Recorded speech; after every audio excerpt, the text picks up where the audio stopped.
ในฐานะที่พวกเราเป็นคนลาวที่เฮ็ดเวียกในเกาหลีเนาะพวกเราจะเฮ็ดแนวใดเพื่อช่วยให้นายจ้างเลือกเอาคนลาวมาเฮ็ดเวียกในเกาหลีนี้หลายขึ้นตึม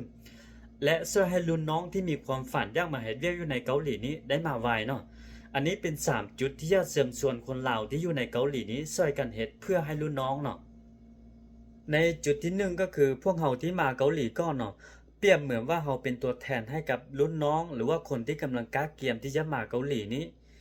ฉะนั้นบ่ว่าเราเฮ็ดเวียกอยู่โรงงานใดบริษัทใดก็ตาม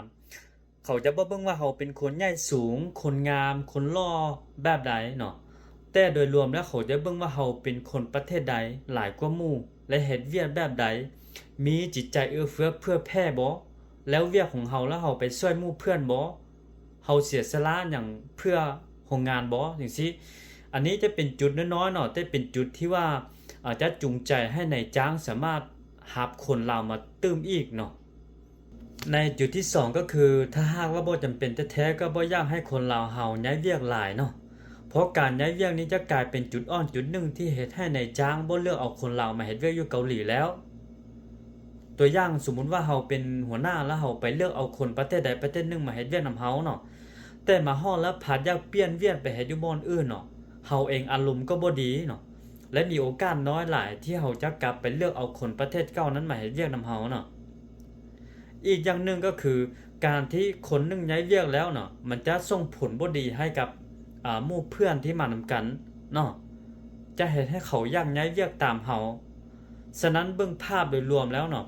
คนลาวเฮาก็ยังบ่ได้ย้ายเวียกหลายก็อยากให้รักษาจุดนี้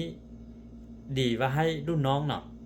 ในจุดที่3ก็คือบ่ว่าเฮาจะมาระยะ5เดือนหรือว่าระยะ3ปีก็ตามเนาะก็บ่อยากให้ทุกคนหนีวีซ่าหรือว่ากลายเป็นคนเถื่อนที่บ่ถูกต้องตามกฎหมายเนาะเพราะอันนี้มันจะส่งผลกระทบหลายอย่างให้กับเฮาแล้วก็